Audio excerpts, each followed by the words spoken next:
is, because these three riders are going away, the three strongest riders in the break. Lorenzo Finn has decided time to change the game. Do you get the feeling this Italian rider's fully in control of everything that happens at the front of this bike race? Yeah, I think, he would have got a massive confidence boost from the tactics of the Belgium team, because that was really a card that was played into the hands of the Italian team, and he would have a massive confidence boost from that. And the way it's played out now, I think mentally he'll feel like, when we get to 30 kilometres to go, we call that in a long race, road race, that's the business end of the bike race. With 30 kilometres to go now, they've got 38 kilometres to go, and he's decided, right, now it's time to make this race. And he's with the two strongest riders, clearly. I don't know about the Norwegian. To me, he seems like he might be just hiding a little bit. But the three at the front seem to just have that effort, that pace. And every time the road goes uphill, they're at the front, 52 kilometres an hour. Alvarez is the rider who takes that corner first. We head towards Kigali Golf this time. This is the fast section, 64 kilometres an hour. The chase is now at 30 seconds, so they're not coming back at all. They come up to the boards, they're able to see, and in the background there is no sign of any riders. You just saw Finn, he took a look, and he knows that this is the group, this is the move.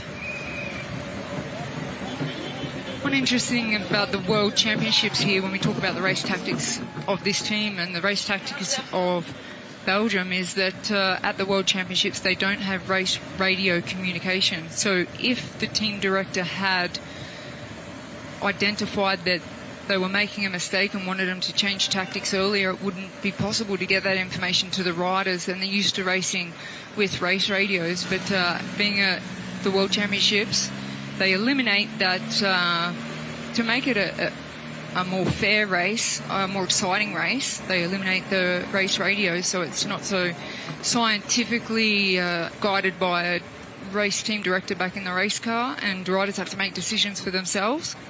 And that's a timing board there, just to let them know they have a 25-second advantage on the chasers. The fact they don't have race radios, we've seen in the past, haven't we, sports directors in the pits with boards and things trying to give bits of information. But there's no way of them saying, come back to the team car, talk to me, I need to give you some information. It's all left to the riders' own devices, isn't it? And I wonder whether Belgium would have changed their tactic at some point. Yeah, I think many years ago, having people from your team placed around the circuit with boards of communication was a really big thing that might have been overlooked on this circuit. Could have been very helpful. Yeah, could have been. It's just a matter of whether the riders would have the energy or focus to catch what's on that board. It's quite hard to find a place on this course where you can actually get an opportunity to read something on the side of the road under so much pressure all the time in every single part of this circuit. Yeah, Finn looks very composed, doesn't he? It does. There's only 3 more climbs of this to go. This is one of them. 14% its gradient. Trettel is the rider on the front. He's won the All Nations Grand Prix. He's had a number of different places. He was 3rd on a stage of the Tour de l'Avenir. What happened there? I think chain drop or... No, he's finished. He's done. He's completely exhausted. Belgium have no riders left. This is Jasper Skubbs. He's done what he can, and he's all over the place. The Norwegian has given us the answer. He's not hiding. He just doesn't have the legs. Dolvin looks around. Also being dropped is Gadulovic, and Lorenzo Finn has decided, right, let's make everyone hurt again. He's doing this at will. He is the rider with the script of today. He's the rider who is deciding every single move in this bike race now. It's very, very impressive to watch. Gadulovic has gone. Finn presses on. He's got 3 riders with him. In Schrettel, the Swiss rider Huber, and Alvarez is there again. Here's the chase, if there is a chase, 38 seconds, and it is totally now down to Jarno Widar to do everything he can to bring this back, because no one of the rider is going to help him. They're going to use him up, Rochelle, until he drops as well. Unfortunately, Belgium have laid this out as that's the plan. I think Weider's best opportunity is to put his maximum effort in on the climbs. On this lap, they have still the cobble climb coming into the finish where he could really try to close his gap. But I'm just really not sure, Anthony, if he has the legs today to do that. If the riders in the lead in the breakaway work well together, it'll be a very hard task. There's one more rider going to come back. Kudulovic is fighting and trying to come back. Look at the gap. You can see this bike race is all about the front now. 47 seconds to the group of the strongest riders in this under-23 World Championships. Kudulovic is coming across the entire group. Look at the two Spanish riders sitting behind Jano Weider, just looking around thinking, well, keep on going because we're just going to sit here now. That's frustrating for Weider because, in fact, I think there should be a contribution from the other nations to pull this back, because if they don't, I don't think it's possible for Weider. We can see that the lead is actually going out further and further. A second here and there. Alvarez is working. So Spain won't chase, but there's a number of other nations in that chasing group who could. France in particular, they've got two riders. They could maybe decide to sacrifice a rider, but I would imagine they're just thinking, let Weider burn himself out and then we'll decide what to do. Lorenzo Finn swings his way back onto the group of riders. Yeah. Italy have done a great job today. Finn was making a point, I think, to the lead riders that are with him, that hey, I'm not going to do everything here. We have to, if you want to be in a medal chance, we all have to contribute. And again, he's taking a gel, so he's really still in control.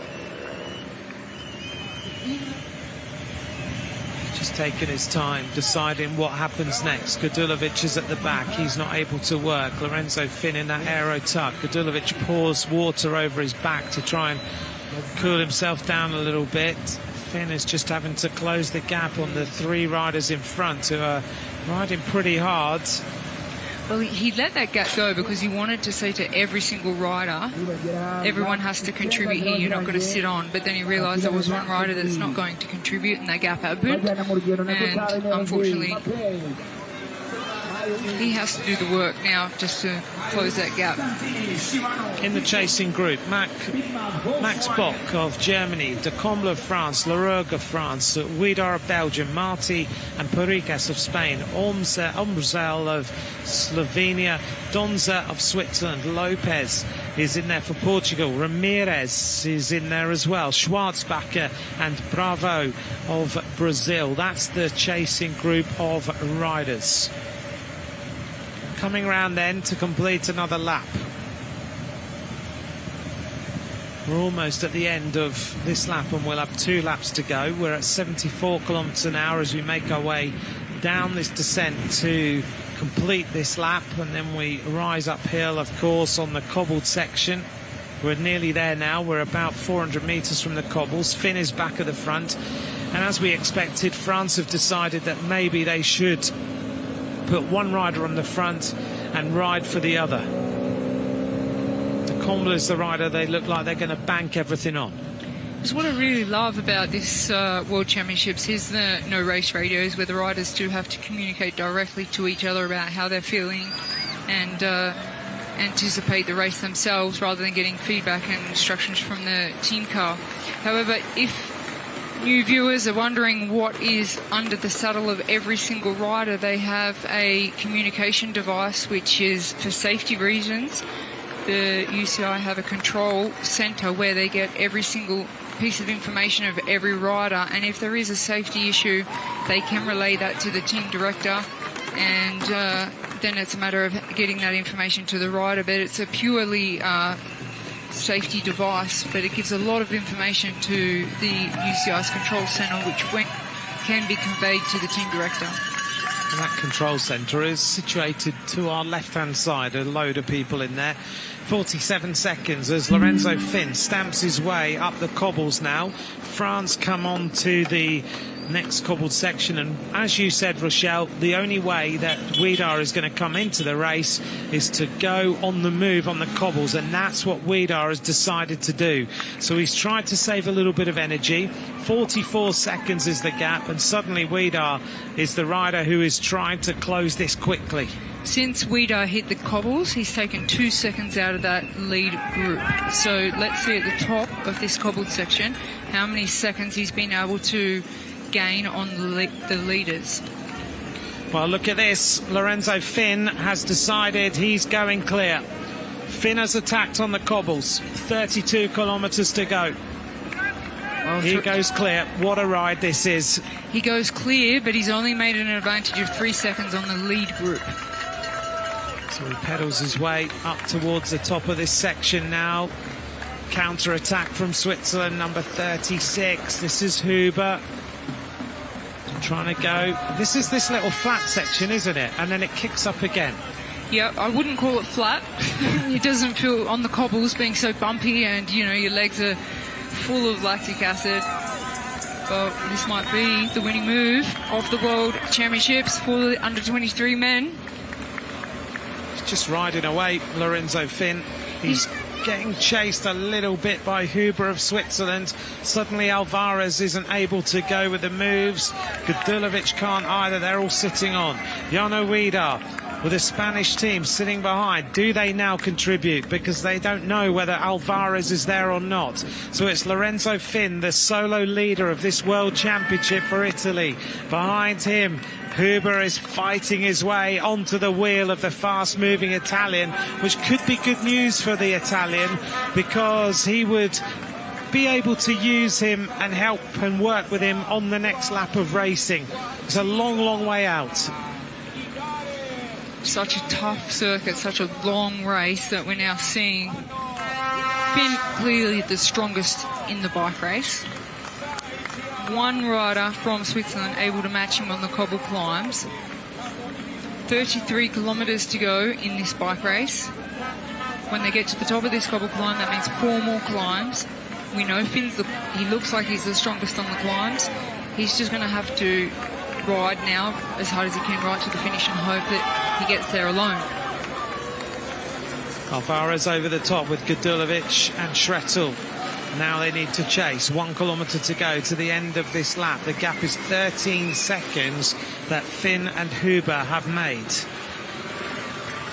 Then behind it is the group of Weidar. It will be interesting to see whether he's made any inroads to the move of the Italian Lorenzo Finn. The Italians just sat with a remote control for the entire first 70 or 80 kilometres, maybe even longer than that, until they decided to start to rip this race up. Here they come, and Weidar has done everything he can, and look at him on the left-hand side. He's in trouble. You have to feel for this Belgian now. He doesn't have the legs. He's in all sorts of pain. He fights his way onto the back of the group. As they make the top, these riders are already coming to the finish line. Finn looks around. Huber shakes his head a little bit. 58 seconds. The gap's gone out, Rochelle. Yeah, it was 43. I think these two riders are going to go for the gold and silver. I think Finn's going to be hard to beat, but he's not going to get a lot of help. So he's going to have to, with 4 climbs left, he's going to have to drop the Swiss rider, and I think he's capable of it. He looks composed. Finn and Huber are the 2 leaders of this World Championship as they make their way round to complete this lap with 2 laps of racing to go. They go across the line. The average speed now has gone up again, 41.464 kilometres an hour. Here's the chase with Schrettel, with Alvarez and Gudulovic. They go across the line at 15 seconds.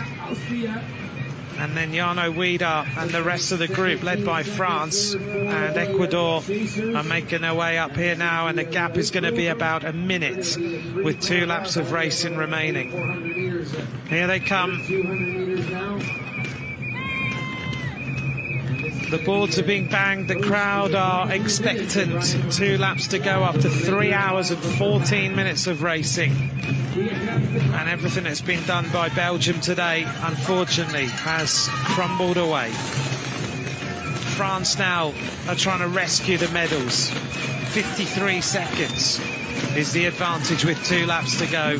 Coming up to a minute now, and it is going to be over a minute. It was 43, and Ouida is hanging on for dear life at the back. They go past the commentary box, and the hopes of Belgium have crumbled. 2 laps to go. Rochelle, just to say thank you to you. Thanks for joining us for the last hour and a half or so. It's been great to hear your comments, and we'll see you tomorrow for the women's race. Thank you, Anthony. It's been an absolute pleasure, and now I have some obligations, but I don't want to take my eyes off this bike race. But I'll have to leave you, and